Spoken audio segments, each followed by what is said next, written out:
दोस्तों टाटा स्टील की बात करें तो स्टॉक काफ़ी अच्छा लग रहा है इस समय। यानी आप देखें तो फ्राइडे को ज़बरदस्त तेज़ी बनी है। स्टॉक बहुत जल्द इस बार पुरानी हाई को तोड़ के नई हाई बना सकता है। यहाँ पे इस बजट के दौरान जो बड़ी अनाउंसमेंट हुई है उसका बहुत सारा फ़ायदा हो सकता है टाटा स्टील को। तो यहाँ पे जो बड़ी अपडेट है उसको समझेंगे इस वीडियो के माध्यम से। साथ में टाटा स्टील जो इंडिया की दूसरी सबसे बड़ी स्टील कंपनी है, विश्व के काफ़ी देशों में इसका कामकाज है और जो सबसे बड़ा टेंशन था यूके का, उसका भी इन्होंने निपटारा कर लिया है। साथ में मर्जर की प्रक्रिया बहुत तेज़ी से आगे बढ़ रही है, सारी कंपनियों का मर्जर होने वाला है। ऐसे में क्या टाटा स्टील एक बड़ा मल्टीबैगर बनने को तैयार है? क्या ये अपनी पुरानी हाई जो स्प्लिट के पहले थी यानी 1000 क्या उसको टच करेगा? जानने की कोशिश करेंगे इस वीडियो के माध्यम से। लेकिन फ्रेंड उससे पहले अगर आप पहली बार हमारे चैनल पे आए तो चैनल को सब्सक्राइब कर दीजिए, एक बेल आइकॉन दबा दीजिए ताकि जब भी नया वीडियो बने पहला नोटिफिकेशन आपको मिले। वीडियो पसंद आए तो लाइक से जरूर कीजिए।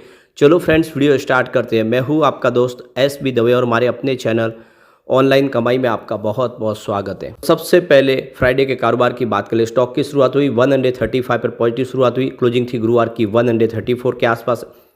इंट्राडे में 139 का हाई भी बना और जो लो है वो 134 का है। यानी गुरुवार की क्लोजिंग तक स्टॉक गया, लेकिन उसके बाद में काफ़ी अच्छी तेज़ी बनी, अच्छा स्टॉक दौड़ा, जबकि बाजार में कोई खास माहौल नहीं था। उसके बाद में इसने 138 के आसपास क्लोजिंग दी है, जहाँ पे 2.82% की ज़बरदस्त तेज़ी थी। अब इसकी परफॉर्मेंस को देखें तो 29 जनवरी को स्टॉक 135 के आसपास था, जहाँ पे 0.9% की तेज़ी बनी। 30 जनवरी की बात करें क्लोजिंग 134 के आसपास, जहाँ पे 0.2% की गिरावट हुई। 31 जनवरी की बात करें क्लोजिंग 135 के आसपास, यहाँ पे 0.9% की तेज़ी बनी। और 1 फरवरी की बात करें क्लोजिंग 134.80 के आसपास, जहाँ पे 0.8% की फिर से गिरावट हुई। यानी स्टॉक बिल्कुल सीमित दायरे में ही ट्रेड करता है 135 के आसपास, लेकिन काफ़ी दिन का पहली बार 2 फरवरी को स्टॉक उस रेंज से बाहर निकला और 138 तक पहुँच चुका है 2.9% की तेज़ी के साथ। तो इस बात का सबूत है कि अभी स्टॉक यहाँ पर दौड़ेगा। काफ़ी समय के बाद उस प्रदर्शन इसका बेटर होता हुआ दिखाई दे रहा है। अब पिछले 10 साल में इसने 308% का पॉजिटिव रिटर्न दिया है। 5 ईयर की बात करें तो इसने 192% का अच्छा खासा रिटर्न दिया है। 2 ईयर के हिसाब से 18% का पॉजिटिव रिटर्न दिया है। 1 ईयर की बात करें इसने 13% का पॉजिटिव रिटर्न दिया है। 6 मंथ के हिसाब से देखें तो 12% का पॉजिटिव रिटर्न है। 3 मंथ के हिसाब से देखें तो 19% का पॉजिटिव रिटर्न है। यानी जो पिछले 3 महीनों का इसका प्रदर्शन है वो इसके पिछले 2 साल के मुकाबले भी अच्छा है, क्योंकि पिछले काफ़ी समय से स्टॉक कोई खास प्रदर्शन नहीं करता। अभी इसने 3 महीनों से अच्छी तेज़ी बनानी शुरू की है। पिछले 1 महीने के हिसाब से जरूर यहाँ पे 0.82% की भी गिरावट है, लेकिन 1 वीक के हिसाब से 3.70% की तेज़ी बनी है। ओवरऑल देखें तो यहाँ से स्टॉक अब बिल्कुल दौड़ने को तैयार है और वॉल्यूम में ज़बरदस्त इजाफा हुआ है, जो इस बात का इशारा है कि बड़े फंड हाउस इस तरफ स्टॉक की तरफ लौट के आए। पिछले 1 महीने पर इसका 4 करोड़ का वॉल्यूम था, 2 करोड़ की डिलीवरी उठाई थी। 1 वीक पहले भी 4 करोड़ का वॉल्यूम था, 2 करोड़ की डिलीवरी उठाई थी। और गुरुवार को 3 करोड़ का वॉल्यूम था, 1 करोड़ की डिलीवरी उठाई थी। लेकिन आप देख सकते हो कि फ्राइडे के दिन 7 करोड़ का ज़बरदस्त वॉल्यूम हुआ और 3 करोड़ डिलीवरी बेस काम हुआ। इसका मतलब ये कि वॉल्यूम लगभग डबल हुआ है, यानी इस लेवल पे अब खरीदारी शुरू हो चुकी है। अब इसकी इंट्राडे की लो 134 की थी, लेकिन हाई 139 की थी। काफ़ी बड़ी जंप देखने को मिली। वैसे 52 वीक का लो 101 का है और हाई 141 का है। अब उस लेवल से देखें तो सिर्फ यहाँ पे आपको 2 रुपये ही स्टॉक नीचे दिखाई देगा, यानी यहाँ से अब 52 वीक का हाई नया बनाने को तैयार है। ऑल टाइम लो रेंज इसकी 3.71 की और हाई 153 की है। उस लेवल से देखें तो अभी स्टॉक आपको लगभग 15 रुपये नीचे दिखाई देगा, यानी जल्दी एक नई हाई बना सकता है। यहाँ पे जो बड़ी गुड न्यूज़ निकल के आ रही है, गवर्नमेंट 50% का फाइनेंशियल एड प्रोवाइड करेगी। जो भी पायलट प्रोजेक्ट यूज़ करेंगे, ग्रीन हाइड्रोजन का इस्तेमाल करेंगे स्टील सेक्टर में, उनके लिए ये स्कीम लॉन्च की गई है। तो फ्राइडे को ये जो मिनिस्ट्री ऑफ रिन्यूएबल एनर्जी ने इस स्कीम को लॉन्च किया है, जिसमें सरकार काफ़ी बड़ी मदद करने वाली है स्टील सेक्टर को। तो स्टील के निर्माण में ग्रीन हाइड्रोजन का जो भी इस्तेमाल करेगा उनको सरकार की तरफ से बड़ी मदद मिलेगी। तो सरकार चाहती है कि स्टील के निर्माण में जो फॉसिल फ्यूल्स यूज होता है उसकी जगह पे ग्रीन हाइड्रोजन का इस्तेमाल शुरू करें, जिससे जो पोल्यूशन है उसको कम किया जा सके और सरकार का जो गोल है उसको अचीव करने में एक बड़ी मदद मिले। तो सरकार ने यहाँ पे 455 करोड़ का बजट में ऐलान किया है। जो भी इस स्टील सेक्टर से संबंधित कंपनियां अगर इस ग्रीन हाइड्रोजन का इस्तेमाल करेगी तो उसको ये बेनिफिट दिया जाएगा। फाइनेंशियल 2029-2030 तक के लिए ये बजट में ऐलान किया गया है। तो सरकार चाहती है कि ग्रीन स्टील का निर्माण किया जाए और इसके लिए ग्रीन हाइड्रोजन का इस्तेमाल किया जाए। जो भी ऊर्जा है वो ग्रीन हाइड्रोजन हो, जिससे आने वाले समय जो पोल्यूशन है उसको कम किया जा सके। तो यहाँ पे जो सरकार ने ऐलान किया कि स्टील सेक्टर में जो पायलट प्रोजेक्ट के तहत जो ग्रीन हाइड्रोजन का इस्तेमाल शुरू करेंगे उन कंपनियों के लिए 50 से लेकर 70% टोटल जो कॉस्ट है उसके ऊपर सरकार की तरफ से स्कीम के तहत फंडिंग की जाएगी।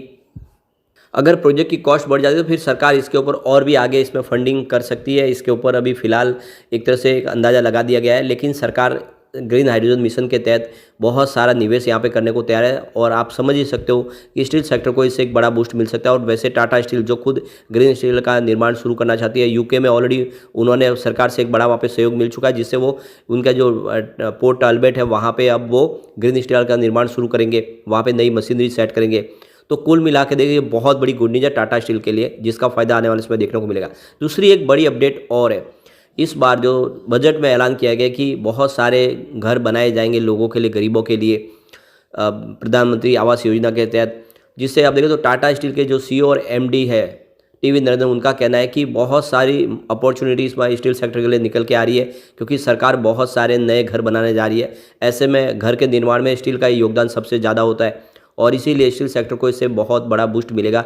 PM गति शक्ति योजना लॉन्च की गई है, जिससे बहुत सारी नई ट्रेनें के लिए ट्रैक बिछाए जाएंगे, ट्रैकों का दोहरीकरण किया जाएगा। तो आपको पता ही होगा सारे के सारे जो रेलवे ट्रैक है वो स्टील से ही बनते हैं और उसमें स्टील का निर्माण होता है। तो आप समझ सकते हो कि बहुत सारी अपॉर्चुनिटी इस समय निकल के आ रही है। सरकार की तरफ से जो रेलवे इंफ्रा के लिए जो अनाउंसमेंट की गई है और बजट रेलवे का बढ़ाया गया है, तो उससे फ़ायदा होगा। ये CEO और MD टीवी नरेंद्र का कहना है कि जिस तरह से इंफ्रा और रेलवे सेक्टर के लिए सरकार ने इस समय जो अनाउंसमेंट किया, बजट बढ़ाया गया है, उसका फ़ायदा स्टील सेक्टर को होगा और डेफिनेटली स्टील सेक्टर कमाल करेगा। तो PM गति शक्ति योजना का फ़ायदा देखने को मिलेगा, काफ़ी सारे जॉब क्रिएट हो सकते हैं। तो कुल मिला के टाटा स्टील के लिए बहुत ही अच्छा मौका निकल कर आया है इस समय।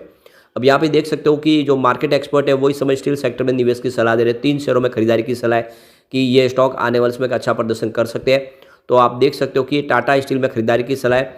139 के आसपास क्लोजिंग हुई है, तो इसको 136 से लेकर 137 के रेंज के आसपास खरीदारी करनी चाहिए और इसका जो टारगेट है 153 का दिया गया है, यानी जो अपनी एक नई फ्रेश हाई बन सकती है, ये अपनी ऑल टाइम हाई आपको बनती हुई दिखाई देगी। और 135 का इसमें स्टॉप लॉस लगा लेना। तो 135 के स्टॉप लॉस के साथ अगर आप खरीदारी करेंगे तो आपको 153 का टारगेट देखने को मिल सकता है। सेकंड, जिंदाल स्टील में खरीदारी की सलाह है और इसका जो आप देखें तो जो टारगेट दिया गया है वो 819 का है और 751 का स्टॉप लॉस लगाना है। तीसरा, जिंदाल स्टेनलेस शेयर की भी खरीदारी की सलाह दी है और आप देखिए इसका जो टारगेट दिया गया है वो 640 का है। तो कुल मिला के 3 स्टील के शेयर में खरीदारी की सलाह दी जा रही है।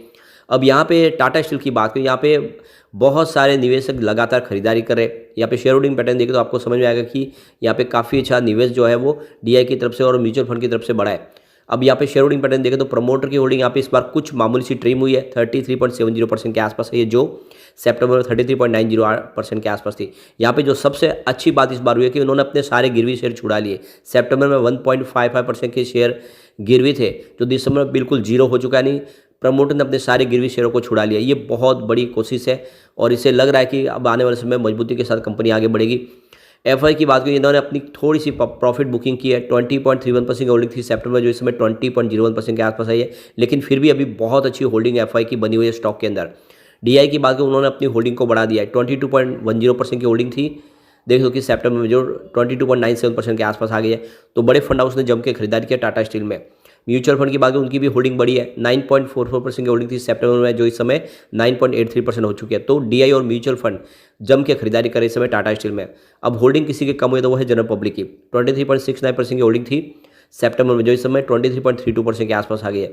तो जनरल पब्लिक की होल्डिंग घटी है, लेकिन म्यूचुअल फंड जम के खरीदारी करे। ये सारा है कि इसमें आप दाव लगाए, आने वाले इसमें टाटा स्टील आपको मालामाल कर देगा। एक बार पिवट लेवल को चेक कर लेते, तो यहाँ से अगर गिरावट होती है तो 135 का पहला सपोर्ट है, ये टूटा तो स्टॉक 132 तक जा सकता है। गिरावट और जारी रही तो फिर 131 तक जाने की संभावना है। पॉजिटिव माहौल बना तो 140 का फर्स्ट रेजिस्टेंस है, 139 तक ऑलरेडी स्टॉक जाके आया है। सेकंड रेजिस्टेंस 142 का है, इसको पार कर लिया तो फिर 145 तक जा सकता है। तो बिल्कुल टाटा स्टील में खरीदारी का मौका है। मर्जर के पहले खरीदारी करें, आने वाले समय आपको मालामाल कर देगा।